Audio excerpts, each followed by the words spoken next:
আসসালামু আলাইকুম, সবাইকে ওয়েলকাম জানিয়ে শুরু করছি নতুন আরও একটি রেসিপি।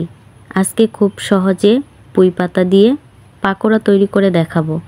পুঁই পাতার বড়া তৈরি করার জন্য আমি এখানে পুঁই শাক থেকে কিছুটা পাতা ছিঁড়ে নিয়েছি, তারপরে খুব ভালোভাবে ধুয়ে পানি ঝরিয়ে নিয়েছি। তো এখন আমি সবগুলো পাতা কুচিয়ে নেব। তো এভাবে কুচিয়ে নিচ্ছি পাতাগুলো, দেখতেই পাচ্ছ কীরকম করে কাটছি। তো সবগুলো পাতা এভাবে কাটা হয়ে গেছে আমার, পানি ঝরিয়ে নিয়েছি। দেখো কতটা ঝরঝরে হয়েছে পাতাগুলো, একদমই কিন্তু পানি নেই পাতাতে, খুব ভালোভাবে লক্ষ্য করলে বুঝতে পারবে। এবার আমরা একটা ব্যাটার তৈরি করে নেব।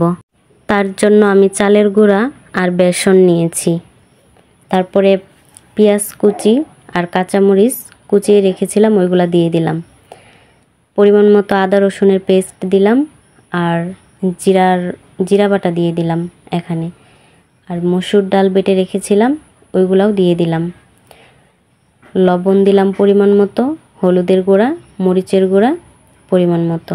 ঝালটা আপনারা আপনাদের নিজেদের ইচ্ছা মতো দেবেন, যে যেভাবে যতটা ঝাল খেতে পছন্দ করেন ঠিক ওরকমটাই দেবেন। তারপরে আমি সবগুলো একসাথে মিক্সড করে নিচ্ছি। আমার খুব ভালোভাবে মেশানো হয়ে গেছে। আমি ধনিয়া গুঁড়া দিতে ভুলে গেছিলাম, তো এখন দিয়ে দেব। আমার সব ইনগ্রেডিয়েন্টস একসাথে মেশানো হয়ে গেছে। এবার আমি পুঁই শাকের কুচিয়ে রাখা পাতাগুলো অ্যাড করে দেব। তো এটা দিয়ে খুব ভালোভাবে মিক্সড করে নেব, আবারও পরপর অল্প অল্প করে দিয়ে মিশিয়ে নেব। তো দেখো খুব সুন্দরভাবে আমার মেশানো হয়ে গেছে। এ পর্যায়ে আমি এটা 10 মিনিটের জন্য রেস্টে রেখে দেব। আপনাদের হাতে যদি সময় না থাকে রেস্টে না রাখলেও অসুবিধা নেই, এমনি ভেজে নিতে পারবেন। তো রেস্টে রাখলে কি হয়, ডোটা সফট হয় অনেকটা, তো তাই আমি রেখে দেব। দেখতেই পাচ্ছেন কিভাবে ডোটা তৈরি করা হয়েছে। আমি 10 মিনিট রেখে দিছি। 10 মিনিট পরে এবার সরাসরি চুলায় চলে আসলাম। চুলায় একটা প্যান বসানো ছিল, এখানে পরিমাণ মতো কিছুটা সয়াবিন তেল গরম করে রেখেছিলাম।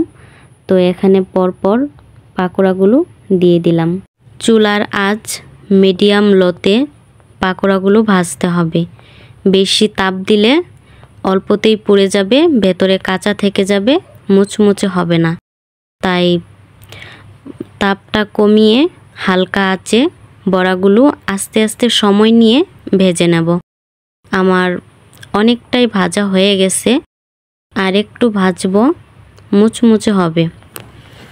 তো দেখতেই পাচ্ছ এভাবে ভেজে নিচ্ছি বড়াগুলো আমি।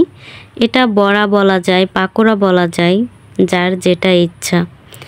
তো আমার ভাজি করা হয়ে গেছে। এখন